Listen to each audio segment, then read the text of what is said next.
BJP क्या है, मोदी जी क्या हैं, आरएसएस क्या है, मैं इन चीजों पे अपना वक्त जाया नहीं करना चाहता हूं, क्योंकि हमारे वरिष्ठ नेताओं ने, हमारे वरिष्ठ साथियों ने, हमारे वरिष्ठ कार्यकर्ताओं ने इस बात को बखूबी समझा दिया है।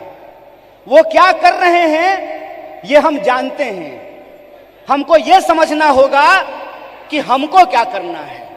आज देश की बागडोर पंडित जवाहरलाल नेहरू के हाथ में नहीं है कि जिन्होंने किताब लिखी थी डिस्कवरी ऑफ इंडिया।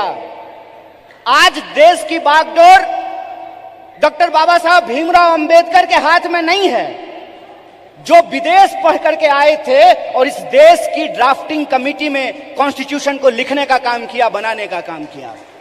आज देश की बागडोर 23 साल की उम्र में हंसते हंसते फांसी के फंदे पे झूल जाने वाले शहीद आजम भगत सिंह के हाथ में नहीं है। आज देश की बागडोर एक ऐसे इंसान के हाथ में है जो अपनी पत्नी की जिम्मेवारी ना उठाया हो, वो देश की जिम्मेवारी उठाएगा। बताइए, आज देश की बागडोर एक ऐसे हाथ में है जो कहता है कि पीएफआई के नाम में भी इंडिया है। मतलब कुत्ता को भी 4 पैर होता है, गधा को भी 4 पैर होता है, इसलिए सारे गधे कुत्ते हैं। अगर ये रीजनिंग मैं लगाऊं, जो रीजनिंग इस देश के प्रधानमंत्री ने लगाया है, तो मैं ये कह सकता हूं ना कि प्रधानमंत्री जी को भी 2 आंख है और गधा को भी 2 आंख होता है। बोलिए, मैं ये बात क्यों कह रहा हूं? मेरा कोई मकसद नहीं है कि मैं भाजपा, मोदी और आरएसएस की चर्चा करूं।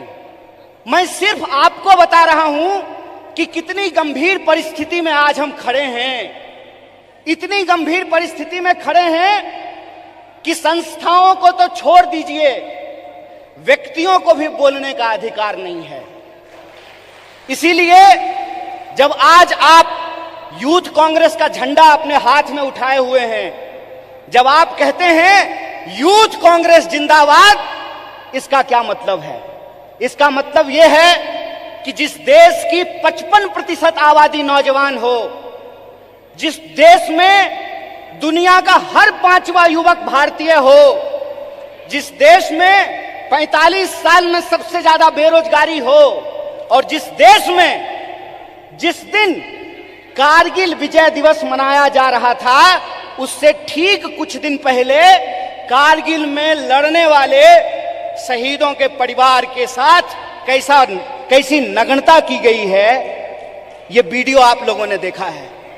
इसीलिए आप अपनी जिम्मेवारी को समझिए। आप इस गंभीर समय में जो आपकी भूमिका है उसको आपको समझने पड़ेगी। और मेरा मानना बिल्कुल साफ है, जैसे बिना विचार की कोई राजनीति नहीं होती है, उसी तरह से बिना नौजवान के, बिना विद्यार्थी के कोई पार्टी सत्ता में नहीं आ सकती है। इस बात को याद रखिएगा।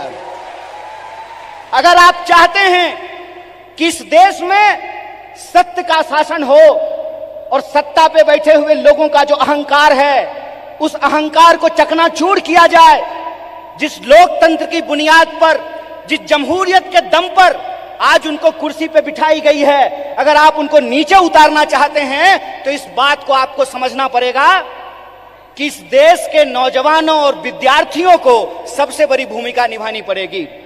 अगर भारतीय राष्ट्रीय कांग्रेस शरीर है तो एनएसयूआई और यूथ कांग्रेस को दोनों हाथ बनना पड़ेगा। यह बात हम लोगों को समझना होगा।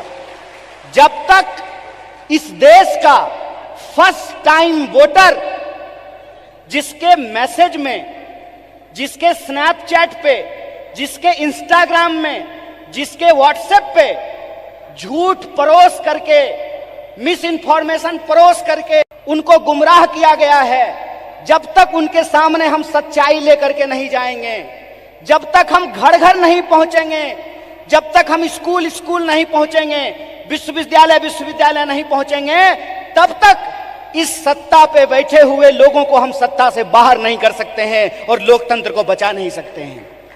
जो सवाल है यहां पर कि भारत का बुनियाद क्या है, भारत का बुनियाद है इंडिया। यह बात हम लोगों को समझना पड़ेगा।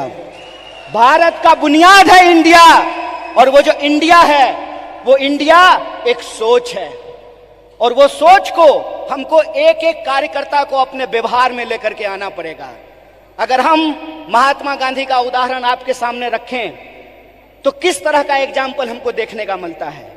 गांधी जी ऐसे नहीं थे कि बुनियाद भारत के कार्यक्रम में आए हैं, कर्नाटक में सरकार भी है तो थोड़ा फोटो वोटो खिंचा करके चल देंगे, ऐसे नहीं होगा। ये मैं आपकी आलोचना नहीं कर रहा हूं, ये मैं अपनी आलोचना कर रहा हूं।